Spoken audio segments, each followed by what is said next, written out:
Hello students, welcome again in my YouTube channel. तो आज हम बात करेंगे, अगर तुमने बीएससी नर्सिंग फर्स्ट ईयर में कुछ नहीं पढ़ा, मतलब कुल मिला के तुम्हारा बेस स्ट्रॉन्ग नहीं है एंड नहीं तुम क्लिनिकल गए हो, ना ही तुम्हें कोई प्रोसीजर आता है। एंड जैसे कि तुम्हें पता होगा, बीएससी नर्सिंग फर्स्ट ईयर होता है, वो बेस होता है। जैसे हम कोई बिल्डिंग खड़ी करते हैं, उसमें हम बेस बनाते हैं, ठीक है, ऐसे ही बेस होता है। अगर बेस स्ट्रॉन्ग नहीं होगा तो बिल्डिंग अपने आप गिर जाती है। तो अगर तुम्हारा बेस स्ट्रॉन्ग नहीं है तो तुम आगे बहुत बहुत कुछ नहीं सीख पाओगे, ठीक है, नर्सिंग में बहुत कुछ नहीं कर पाओगे।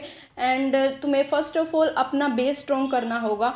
जैसे फर्स्ट ईयर में बाकी जो सब्जेक्ट्स हैं वो चल जाते हैं, बट जो फंडामेंटल होती है वो नहीं चलती है। फंडामेंटल अगर तुम्हें नहीं आती है, तुम्हें बात बात पे सुनने को मिलेगा। जब तुम क्लिनिकल में जाओगे तो तुम्हें सब बोलेंगे कि ये भी नहीं आता, तुम ये भी नहीं जानते, ये प्रोसीजर भी नहीं पता, आर्टिकल्स नहीं पता इसके।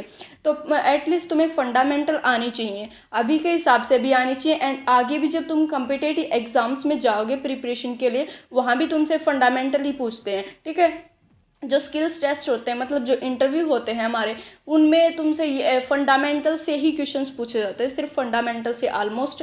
एंड जो तुम्हारी फंडामेंटल होती है वो एंट्रेंस एग्ज़ाम होगा आगे जाके जो तुम्हारा, उसमें भी 20% आती है, उसमें 20% होगी। स्किल्स में भी पूछेंगे। तो अगर जिसको फंडामेंटल क्लियर नहीं है, जिसका बेस स्ट्रॉन्ग नहीं है, वो कुछ नहीं कर पाएगा वहाँ पे, ठीक है। एंड ऐसे ही तुम क्लिनिकल में भी कुछ ज़्यादा अपना वो नहीं कर पाओगे। लाइक अभी तुम सेकेंड ईयर में हो गए हो, जब अगर इस साल तुम क्लिनिकल भी जाते हो तो तुम्हें ट्रीट करेंगे सेकेंड ईयर की हिसाब से, बीएससी नर्सिंग सेकेंड ईयर के हिसाब से ट्रीट करेंगे। इसका मतलब क्या, वो तुम्हें बताएंगे नहीं कि कैसे करना है, बट वो तुम्हें बोलेंगे कि कर लो अपने आप, ठीक है। लाइक तुम्हें कैनुलाइजेशन ही करना है तो तुम्हें बताएंगे नहीं कि कैनुला कैसे लगाते हैं, वो डायरेक्ट बोलेंगे कि ये पेशेंट है एंड कैनुलाइजेशन कर लो, ठीक है, कैनुला लगा दो उसको। तो तुम्हें पता होने चाहिए कि हमें क्या क्या आर्टिकल्स लेके जाने हैं, हमें प्रोसीजर्स कैसे करने हैं। अगर तुम्हारा बेस स्ट्रॉन्ग नहीं है तो फर्स्ट ऑफ ऑल तुम्हें अपना बेस स्ट्रॉन्ग करना है।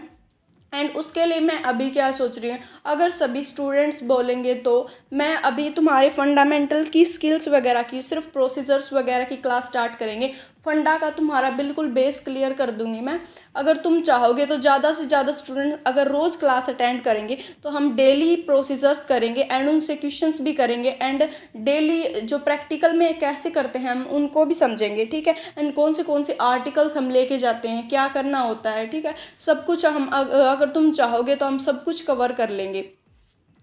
सेकेंड थिंग इज़ दैट, अगर तुम्हें फंडामेंटल नहीं आती तो मेडिकल सर्जिकल नर्सिंग में अंडरस्टूड करने में तुम्हें बहुत ज़्यादा प्रॉब्लम हो जाएगी। स्टूडेंट्स को एमएसएन नहीं आती है, उसका रीज़न होता है कि उनको फंडा क्लियर नहीं होती है। फंडा की तुम्हें बेसिक्स क्लियर नहीं होंगे, जब तक तुम कुछ नहीं कर पाओगे। तो फर्स्ट ऑफ ऑल अपने फंडा के बेसिक्स क्लियर करो। अभी तुम ये मत सोचो कि हम प्रमोट हो गए हैं तो हम बस फर्स्ट ईयर को ऐसे ही जाने दें। बाकी के जो टॉपिक्स हैं, चलो अच्छा है, माइक्रोबायोलॉजी चला गया, एनाटमी चला गया, उनका इतना ज़्यादा ज़रूरत भी नहीं होता हमें, बट फंडामेंटल की हमें बहुत ज़्यादा ज़रूरत होती है। तो हमें फंडामेंटल अपनी बिल्कुल क्लियर करनी होगी, ठीक है। अगर फंडा नहीं होगी तुम अच्छे से ना तो क्लिनिकल में कर पाओगे, ना क्लासरूम में कैचअप कर पाओगे टीचर के साथ, ना अच्छे से अंडरस्टैंड कर पाओगे। तो हम कंप्लीट प्रोसीजर करेंगे एंड उसमें सब कुछ होता है वो देखेंगे एंड उसके एमसीक्यूज भी करेंगे। अगर तुम बोलोगे तो मैं क्लासेस कल से ही स्टार्ट कर दूंगी ऑनलाइन, अभी इसी यूट्यूब चैनल पे होगी हमारी क्लासेस। एंड तुम्हें कमेंट सेक्शन में बताना है